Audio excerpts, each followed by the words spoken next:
Cześć, hello, witam, and welcome to Pierogi to Prayer, the official podcast of St. Joseph's Polish Apostolate of the Diocese of Camden, coming to you from our historic home at 1010 Liberty Street in Camden, New Jersey, the heart of South Jersey's Polonia for over 130 years. I am your host, Michael Matalevich. Today, on this, our first inaugural podcast, we will be introducing ourselves and the apostolate to those who don't know us, and explaining how, as our name suggests, our heritage is more than just the much-loved Polish dumpling, known of course as pierogi. This podcast is an outgrowth of a mission that has been going on not just in South Jersey, but one that stretches back hundreds, if not thousands of years to the earliest history of Poland. Our monthly show will feature information about Polish culture and history, as well as sharing events that are happening both at St. Joe's in Camden and throughout our region. Our hope in producing this podcast is that you will gain an appreciation for all the rich culture that we have to share, but also that it will spur you to seek out our apostolate and other resources we provide to enrich your own cultural and spiritual life. On today's episode, we are pleased to have as our guest the Reverend Adam Cichoski, rector of the Cathedral Parish of the Immaculate Conception and the spiritual leader of our apostolate. We will talk a little bit about what St. Joe's Apostolate is, its mission, and what makes it unique. We will then talk about the delicious dish that is part of our podcast title today, the pierogi, before wrapping up with a piece that will become a monthly feature of our podcast, our Polish saint of the month, who is in fact, among other things, the patron saint of pierogi.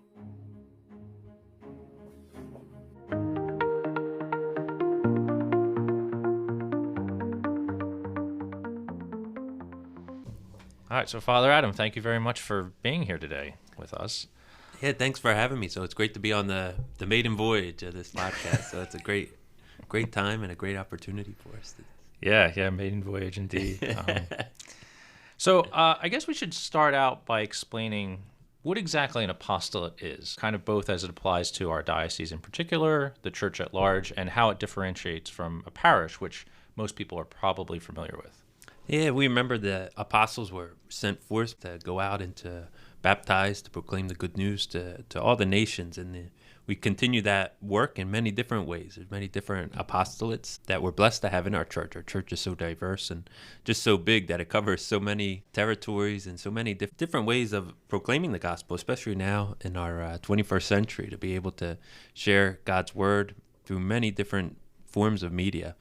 So the apostolate continues to be that work of making apostles, of proclaiming Christ and allowing him to change their lives just as he's changed ours. Especially here in the United States, we have ethnic apostolates, so different cultures, Hispanic apostolate, we have our Polish apostolate, which allows us to share different customs and traditions, which is a real beautiful thing if we think about, especially in the history of Camden, for people that were coming over from Poland or coming over from Italy, and just being able to encounter a culture that was very much like home. And we sometimes miss the great significance of what it means to leave one's country, to leave one's everything that we know behind, to begin new somewhere else. And having an apostolate that's specifically there to minister and to care for those that are bringing these great customs and bringing these great traditions with them to kind of help keep them alive is so important. So our apostolate, for the Polish apostolate, continues to be that sharing those customs, sharing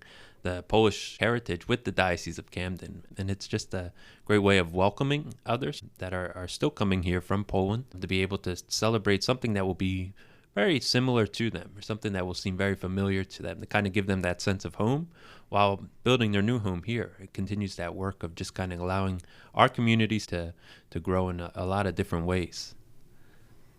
Yeah, thanks for that. I mean, I remember when the apostolate was established. I know you weren't here then. It was 2018. Yeah. And there was kind of this sense of what our parish was, because the parish has been established for well over 100 years. Yeah. And then it was, so what is an apostolate?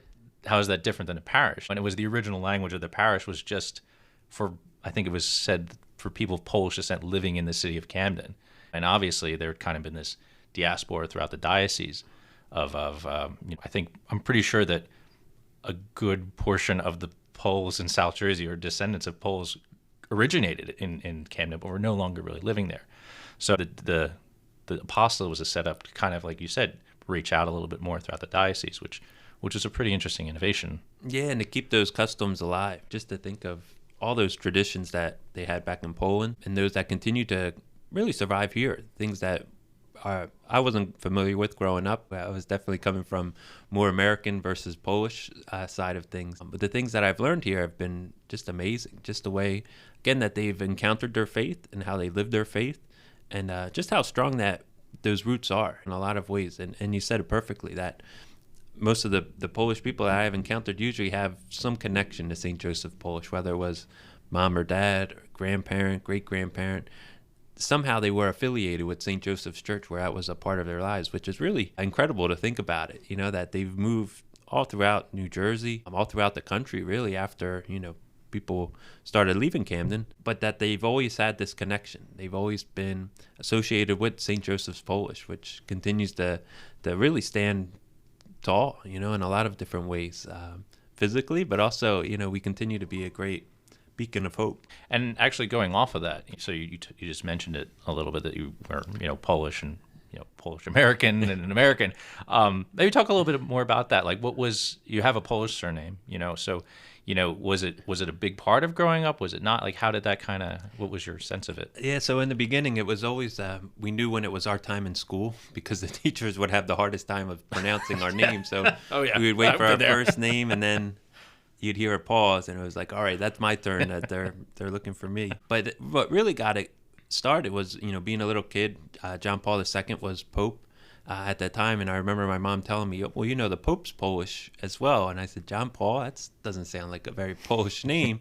But then when I began to look into it and to see his history and to see just where he came from, it was awesome. It was, I think, in those moments where I started to really connect to the Polish culture. So I had an interesting and amazing, childhood growing up. But my dad is Polish, but Protestant. So there wasn't a lot of Catholic traditions or customs that he had, just in the sense that they didn't really do a lot of those things. So nothing really got passed on that way. But the name was always there, and that was always a good, just a funny thing for us. We'd tell the jokes, we'd tell, different things.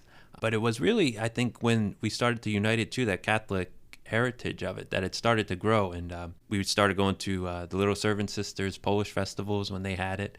My dad loves Polish food, so anytime to get homemade Polish food was an opportunity to really, again, see more of that culture. So it was cool to see that. Then we started going to Częstochowa in Doylestown, and really just grew from there. And it was just kind of growing in that Polish identity, a lot of it, a lot of the cool things. I got him Rosetta Stone the one year for Christmas. I had to try to speak Polish, but that's a very difficult language to master. So I'm always amazed when you're speaking Polish, when others are speaking Polish, because it's just, you look at the words and you're like, how the heck does all that come about from all these consonants together? So growing up, there was a little bit of disconnect, but then the faith really brought it back. And it was like a proud moment to be Polish because our Pope was Polish. And it was just amazing. And then after entering the seminary years later, it became even more of a connection, because we studied a lot of what John Paul did. He had a great effect on seminary formation and a lot of the writings, especially when dealing with marriage, dealing with issues that we're still really not struggling with, but trying to understand better. He had just a great gift and just a great mind. And he traces that back to his roots, what he learned and how he grew up. So it's really, again, just an opportunity to see how that heritage is something that can continue to affect us in a lot of different ways, where it brings up that pride, and it brings up that you're connected to something greater than you really think you are, that there's a lot of history behind it, and a lot of good things that come with it. So it's always something that I need to continue to grow in, and I need to understand more and more, because sometimes people will ask me something, I'm like, I have no idea what they're talking about. But then, they explain it, and it's like, oh man, that makes a lot of sense. Different things that they do, different customs and traditions that really do build up family, community life. And it just gives so many different kind of ways to celebrate and to worship, and amazing ways and beautiful ways. So since you've been appointed as rector of the Cathedral Parish, have you felt more of a tie to it since that time? Oh yeah, definitely. So my 2 years, now going on 3 years, really opened my eyes first to the beautiful church that we have. St. Joseph is just you walk in and you're just kind of awestruck just by everything that you see there. And then to see the connection of the community members too, the people and their stories are just amazing. Like some of the people that have been there since the very beginning that came over from Poland, the things they survived, the things that they did, it makes you really proud to be like, wow, these, they did so many amazing things that they don't look for credit for. They could be blockbuster movies if they produced them, but they live humble lives and they just worked hard and they wanted to care for their families. They wanted to really provide a better future for them. And so many of their parents, grandparents gave up a lot for them. And I think that's really the most impressive thing, is that love that overcame really tough boundaries or tough, fighting against communism, leaving everything that they know to come here to begin again. It blows your mind when you think about it, of just how tough it was for them, but how they always seemed to do it so well. They were able to succeed and to build on that success. Their families continue to build on it in a lot of great ways. Yeah. There's this great saying. It's my wife and I talk about this a lot, but it's Wszyscy Polacy to jeden rodzina, which is, it's kind of tough to translate, but it's like everyone Polish is one family. And it's kind of like, I think about that, like I'm fifth generation, my wife is first, and it's when we're in the community, it's almost as if you just do have this sense of belonging. And this sense of connection with even if you're several generations removed or you don't know a lot about it, it's like, oh wow, that's really interesting, or I didn't know that about, and there's all these kind of little things, different cultural nuances that go along with being Polish, and being Polish Catholic too, which is a whole other part of it. Yeah, and every time I meet somebody that's Polish, I always give my jak się masz, and if they respond dobrze, or like, that's usually about as far as the conversation goes. But then we're on the same page at least. Yeah, exactly. Yeah, and so speaking about kind of jumping off of that, so you're a fluent Spanish speaker. Right? I wouldn't say fluent. There are good days and bad days. Yes. But your ministry thus far, because previous to this assignment, you were at St. Lawrence, or the old St. Lawrence in Our Lady of Guadalupe. Right. So have you? And our parish here is very diverse. We have several different ethnic groups. We had the multicultural festival, and when we did that, I noticed a lot of people really connected with the everybody, but also with the Polish. Which was kind of interesting to see. So I'm curious, what do you see in terms of what the Polish apostolate can share with people who aren't necessarily Polish, from different backgrounds?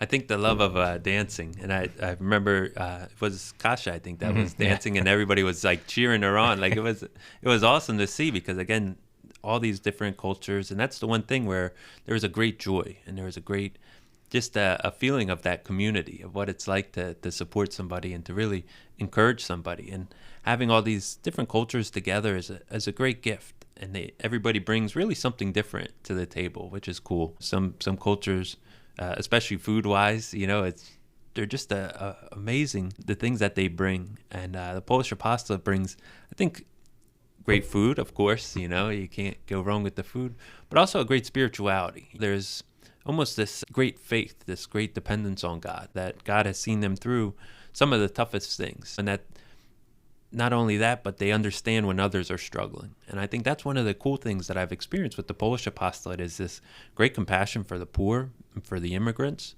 for those that are trying their best to kind of make their own way, to really build up their own families, just like many of them did. There's a great kind of sharing in that struggle and that challenge, knowing the obstacles that are there, knowing the things that often try to keep them out are always going to be there. But we, as especially Christians, are there to walk with them and to really welcome them into the greater church, into the universal church. And I think that Polish apostolate has experienced that throughout their time, and knows the importance of being able to welcome the stranger, of being able to feed the hungry, to clothe the naked, all those corporal works of mercy that we continue to do in so many different ways, that we're able to share that great mercy and love that God has shared with us over the years.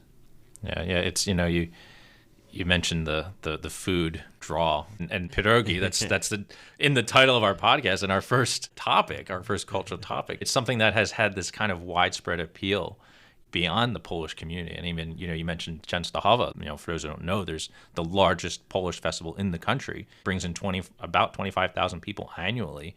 and a lot of them aren't Polish. Okay. And it's just, I think it's important to, while we are trying to reach out to people who have kind of lost some connection with their heritage, to rediscover that, it's also, there's this wider appeal, both in terms of our cultural, secular, things such as food, but then also with our great faith tradition, like St. John Paul. It's kind of a neat aspect of our culture, I think. Yeah, the evangelization through food, I think, is another gift. Like when you think of being able to share something with somebody, food is one of the easiest things. You prepare it at home, you can drop it off at somebody's house, you can cook it with them. There's a lot of different ways of doing it, and especially with the Polish Apostolate, when they drop off pierogi, they drop off a lot of good things. And Aga, who works for us, is a great baker and makes a lot of traditional Polish desserts and things like that. So it's really cool just to see that and be able to share that somebody put that time and effort into it and now is sharing that with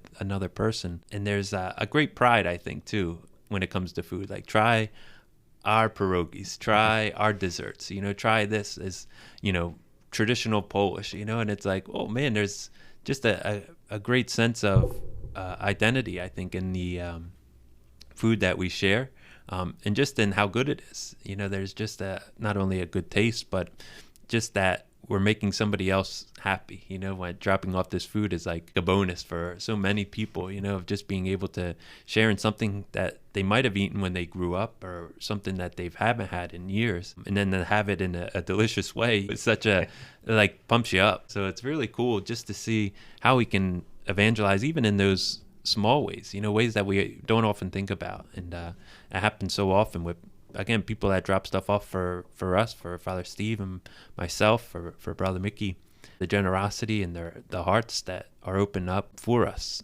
It's just amazing to see. And it's delicious to eat. So it fills us up, gives us the energy to keep going. So we're blessed. And the pierogis this is going to be funny, but we probably, growing up, we did the cardinal sin, and we did the frozen pierogies that you would buy in the supermarket. But my mom did make homemade golumkis, which were good. But you don't know as a kid, again, you're eating these pierogies. And then when we started getting into the Polish festivals, anywhere that would have, pierogi sales, my dad would usually stop and kind of stock up on it. The difference in it is amazing when you have like homemade that the Polish people were just working hard to make all night or all morning and then prepare. It's a completely different taste. And it just kind of shows you, I think, the hard work that goes into it, which is anything cooked is amazing to me, because I'm kind of like the meat and potatoes, cook your basic kind of stuff. So when somebody takes the time to make a pierogi, which looks very difficult for me, especially when you're filling it with different things, it's just kind of an artwork. And again, another example of that culture that's able to produce so many good things, and just different varieties of pierogis. And I was just thinking of somebody had told me about a peach pierogi. You ever hear of a peach pierogi? Yeah, like the dessert. So those delicious. Again, I had never even heard of that. But I usually stick with like the cheese, your kind of basics that I just love. You can fry them up pretty fast, and I know there's certain ways even to do that. So I'm kind of growing in that. So getting used to cooking things is been new to me, but you see the purpose of it. There's always a purpose in everything that we do, and the way that they prepare it, the way that they display it. There's always great significance behind it. So there's a lot of things that we can learn from that food and from that presentation, and how we share that with others. Yeah, I mean, there's definitely, like, having been part of the pierogi production over my life. You'll have to come over before Christmas to my in-laws and see how labor intensive it can be. But it is kind of this community building, this family building aspect of it that is an important part of it. And there's a lot of people, they see, and we'll cover this in our the next segment about pierogi a little bit more. But there are so many different varieties. A lot of people don't know this. From the dessert ones you mentioned, with blueberry and strawberry, is how we make them. But most people are accustomed to the potato and cheese one. When I was in Poland, my family's from an area where there's a lot of lakes. And I actually had ones that were pike and cheese, the fish. And it was delicious. It was amazing. There was like a mushroom sauce on it. So it has kind of had this, now that's a little bit more mainstreamed. And there's kind of a lot of people doing different things with it. And I think I've seen cheesesteak pierogi. Man, that sounds really good.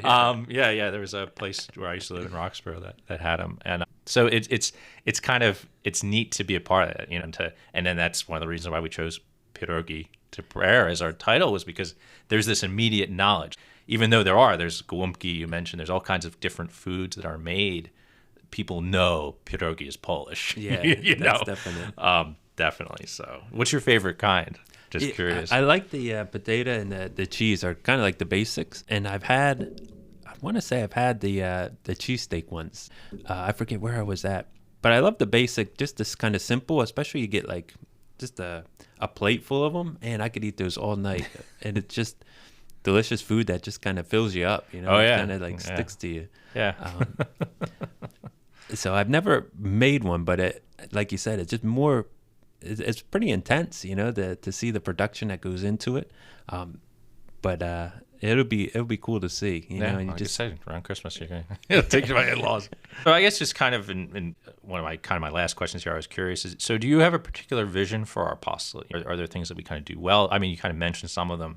Are there things we could do better? How what do you see kind of going forward? Yeah, my hope for the apostolate always is to grow, both in number and really unity as well, just to have a good vision of what does it mean to kind of build up that community once again. It's a strong community with great roots that continues to be planted right in the city of Camden. I mean, it's something that I want to see really just kind of grow as we look to where can we share the gospel, where can we grow in number, but also our strength, I think, is that identity. What do we do to grow in those customs and traditions as well? And I think making those available, which has been done for many years, has been a great gift to our community. And it's something that, hopefully we can spread the word by more and more. So doing this podcast, again, is a great way of reaching out to people maybe that aren't familiar with Camden, or maybe a little bit scared of Camden, to kind of invite them into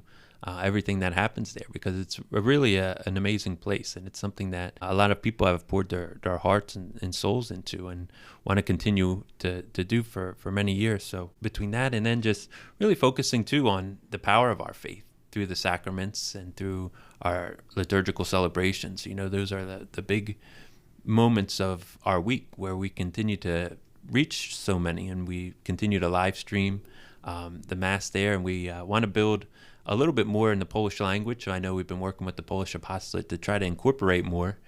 So Father Steve, thankfully, he's got a great gift with languages. Father Steve Robbins, our parochial vicar. It took me forever to do Wymiłońce, Syny, Ducha Świętego. Amen. It took a long time to practice, and had Aga record it for me. But hopefully to grow in more of doing different Mass parts, and little by little. And I think if we're learning it with the people, I think that helps to really grow, that they see us trying, and they more than likely grew up with that, but sometimes you forget it after a while, and to be able to hopefully renew it. And that's something that really touched my heart. Was, I want to say, a year or two ago, there's a Polish priest that was visiting, and he asked to speak at the end of the Mass, and so he spoke in Polish, and this woman comes up and she goes, "You don't know what it's like to hear your language." And that kind of like challenged me in a good way, like, how do we, again, enter into that to be able to make it more accessible or available, so that it's not lost. The great traditions and customs that were brought over, and the language is a big part of that. To be able to pronounce some of the, like, opłatek and like a lot of those words, like, takes me a while to really get. And a lot of times I butcher them. You get nervous when you're talking about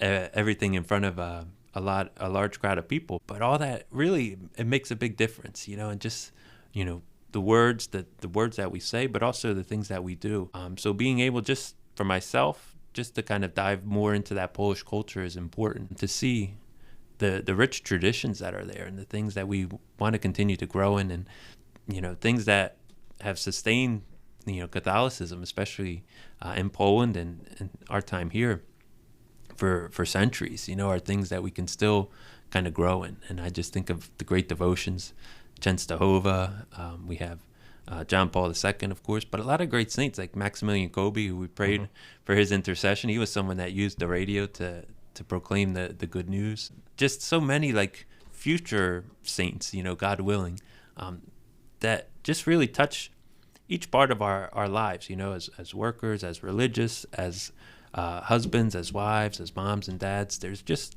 again, a great emphasis on family and how important a family is in maintaining that faith and growing in our faith. So hopefully we can continue to see that we grow in our faith ourselves, and that is transmitted to the people around us. So the way that we live it out and the way that we grow will be a great addition to the apostolate of really being those apostles and calling others to be those apostles. So I think just looking at the community and inviting more to be a part of it in different ways will be a great help as well. So I'm looking forward to, building and growing in that community. Yeah, and I mean, I'm speaking for myself, but for a lot of people, like seeing the willingness on the part of you and Father Stephen to really, learn and do the language, because it's in some ways, I think there was so much fear when the mergers came, and in 2018 again with, what is this apostolate supposed to be? Because around the country, or Northeast particularly, Polish parishes have kind of been like an endangered species. One of our sister churches in Chester just closed last year. So it is kind of this fear and this about losing what we've had. Whether or not it's still something that Poles are practicing a lot or speaking the language at home, it is something that we are afraid of, So. Yeah, and it just, again, we look at the way that populations grow, over time, and people move out of areas, and how do we stay connected, becomes... what do we do at home? Are we doing the traditions? Like, there's a lot of good things that I think continue to grow and continue to be a part of so many families. But we want to help that to grow even more, to share it with more people. Yeah, and definitely, that's why I brought up, kind of our bringing it to everybody else, because it is, we've given not just the church, but the world so many wonderful people, wonderful role models, and in our, because of the virtue of our faith, I think so many holy men and women like St. John Paul and all the ones we're going to be covering every month, some of the obscure ones, which are pretty interesting. So. Yeah, and that's just a great reminder, too, of the faith and how the faith continues to bear a lot of good fruit, from, you think of St. Stanislaus to our recent St. John Paul II, just how different they were, but still they have the very common characteristics of their faith, of their devotion, of their trust in God through all the challenges they encountered. Mm-hmm. Yeah. So, do you have any final thoughts? I mean, we kind of covered a lot. No, this has been a great experience. I'm very blessed that you were willing to take this on and to try it. So this is, I think, such an amazing time for us to be able to share a little bit of our Polish heritage, share some laughs, and to share our Catholic faith, to see these holy men and women, just like you and me, that grew up eating pierogis, maybe not from the supermarket, but, they've definitely had the real ones. But then to see just how that continues to affect us and continues to change us in so many good ways, that we continue to grow in appreciation, I think, of the people that have come before us. And hopefully generations from now, people will look to us for that same kind of appreciation, to say, we're thankful that we did hold on to this. We're thankful that we do continue to do these things, because that's what's going to, again, keep our faith alive, and to keep our culture alive too. All right. Well, thank you very much, Father Adam. This was great, and I'm gonna put you on the spot. I'm gonna say dziękuję bardzo. Proszę. Perfect. Look, see, you're halfway there. I'm getting there. You're getting there. The Holy Spirit works. That's true.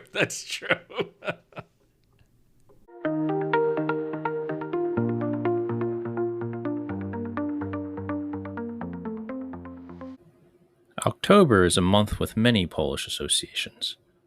It has long been identified with the celebration of Polish American Heritage Month and the Revolutionary War hero General Kazimierz Puławski, with various parades and commemorative events taking place across Polonia.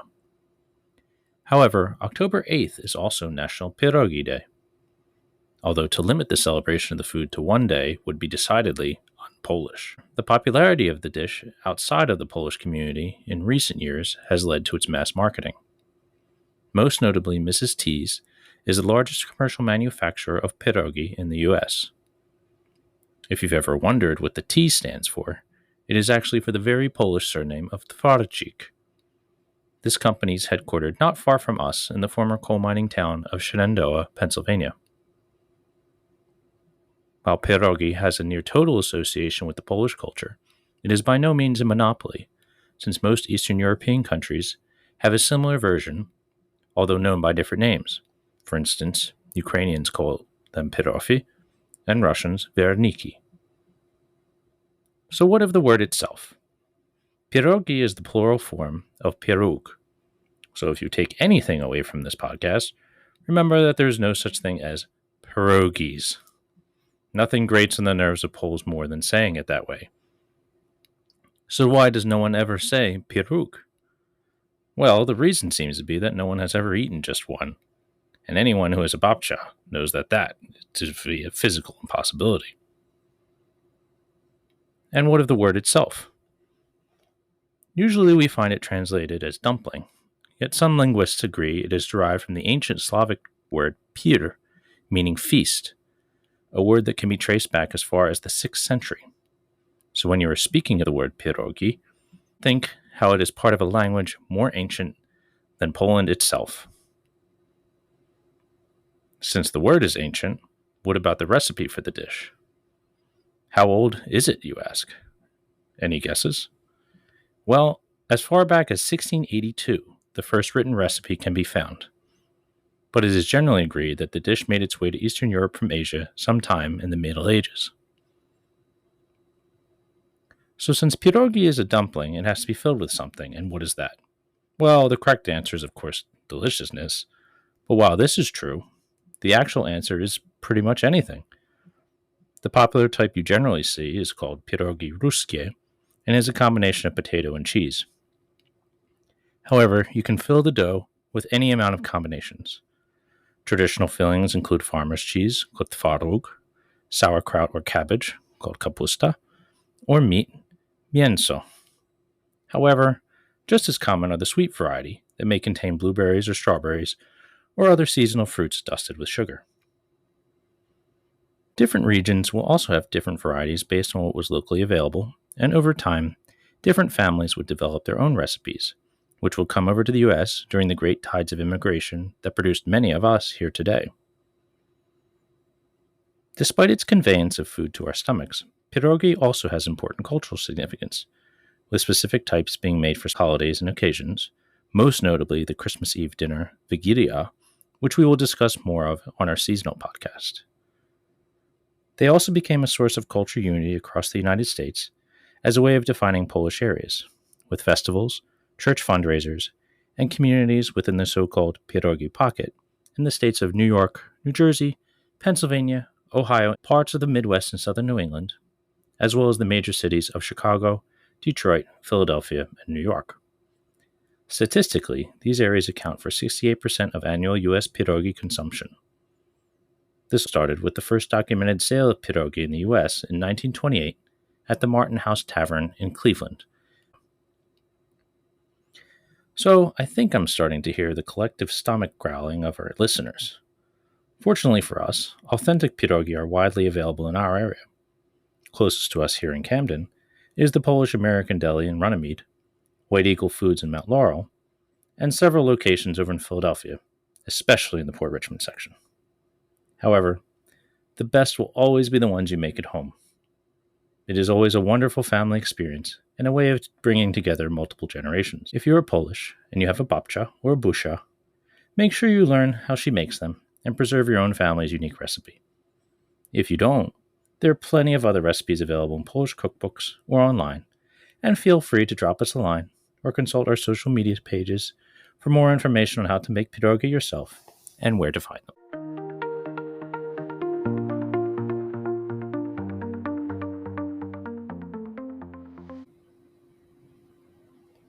We've now reached the point in our episode where we will shift gears from food to another aspect of our culture that will be a part of our monthly podcast.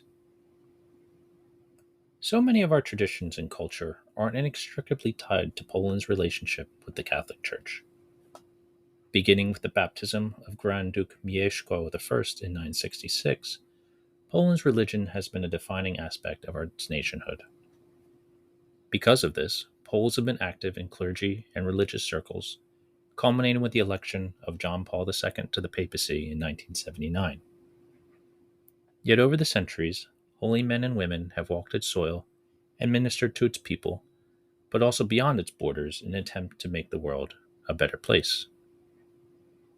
With this in mind, our final segment, Polish Saint of the Month, is designed to bring greater awareness of these individuals, some you may have heard of, but some you probably haven't, to reflect on how their lives, oftentimes filled with struggle and suffering, are still relevant to our own today.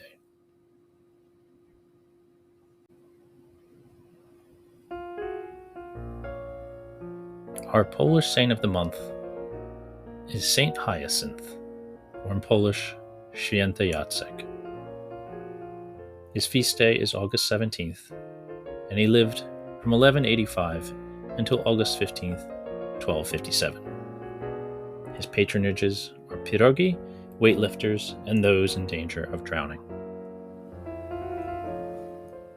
Hyacinth was born of a noble szlachta family at their castle of Lanka in Camden, Poland. Being of such noble birth and gifted with the opportunities afforded to someone of his class in this era, Hyacinth was incredibly well educated and well connected, studying in Paris and Bologna, and eventually earning a doctorate.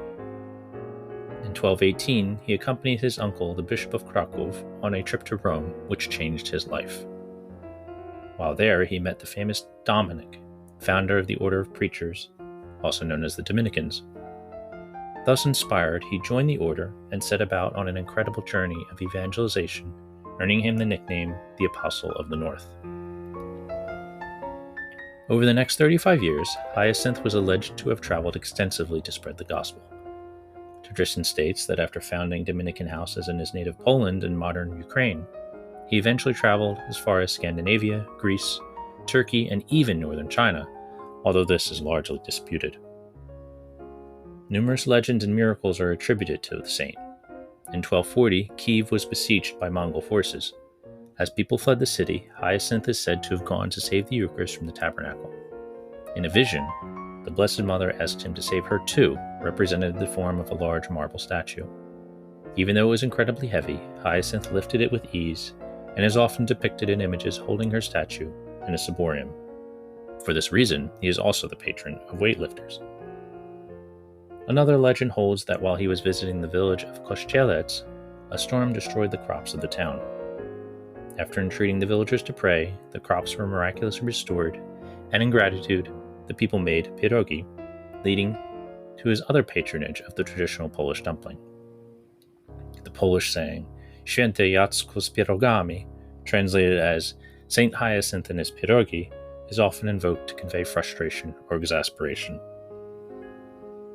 Despite the superheroic nature of the tales regarding his life, Hyacinth died a very human death in 1257. His tomb is in a chapel of the Dominican Church in Krakow and can be visited today. Many churches and Polish communities across the U.S. are also placed under his patronage, including the Grand Basilica of St. Hyacinth in Chicago.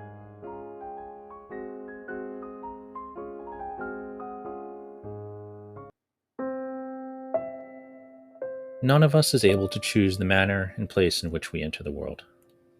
Some of us are born in desperate circumstances where poverty or hunger are harsh realities. Then there are those who are brought into a family of incredible means and wealth, denied nothing, and privileged with every opportunity for success and advancement. Some struggle to finish high school, while others attend Ivy League schools on legacy, without merit. While we can't choose our circumstances of birth, how we use them is often entirely up to us. Being born into one of the highest rungs of the upper classes of his day, Hyacinth was afforded every opportunity, and when few could even read, was able to study at universities that were the Oxford or Harvard of his time. Yet what Hyacinth did with his education and talents was nothing short of extraordinary. Even if many of the stories surrounding his life can be dismissed as pious legend, the fact that they were even suggested to be true means that he was a larger-than-life figure, an inspiration to all he encountered. Life in his era was, to quote Thomas Hobbes, nasty, brutish, and short. The average life expectancy was only 35, with death from disease, famine, and war constant realities. Wading into this age of uncertainty and fear was a man whose educated mind was able to reveal a message of hope and perseverance to all. With the talents of a true preacher, his words were given to him by a divine intellect. If Hyacinth's legends are too unbelievable to modern minds, then perhaps we can see him parallel to those of more recent memory whose charism and message urged people to a similar conversion of heart. While presiding over a nation made weary after years of bloody civil war, a lanky, mild-mannered lawyer from Illinois told his country, "With malice towards none, with charity for all." 100 years later, an Alabama preacher captivated thousands with his challenge to follow his dream of tolerance to be a better people. And starting in 1978, a Polish priest, whose given name was impossible to pronounce by the majority of those he was elected to lead, told the world, "Be not afraid." In a tragic collision of ideals versus fear, these challenges of faith, love, and peace were so disturbing to many that the murder or attempted murder of all these voices would occur. Additionally, the story of Hyacinth's miracle in Kyiv, a city that today finds itself besieged by an enemy as ruthless and violent as the Mongols of the 13th century, should surprise no one in its relevance. Should we then wonder why someone like St. Hyacinth, even though he lived so long ago in a time so foreign to ours, shouldn't be sought out and lauded as a man whose message could bring others to God even today?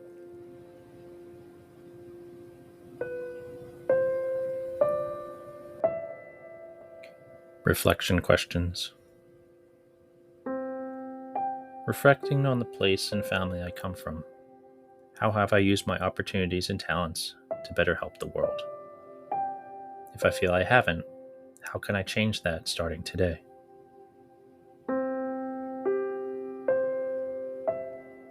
Considering those in our society that I follow, whether they are religious, political, or other leaders, I think about how their message may be causing me and people to do good or not.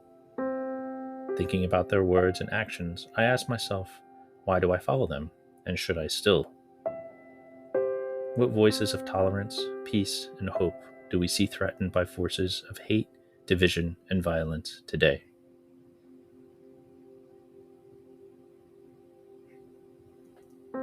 Thinking about those who are struggling around me in my community, country, and world due to war or famine, I think about how St. Hyacinth's strength and charity could help me understand how to help and bring hope to a weary world.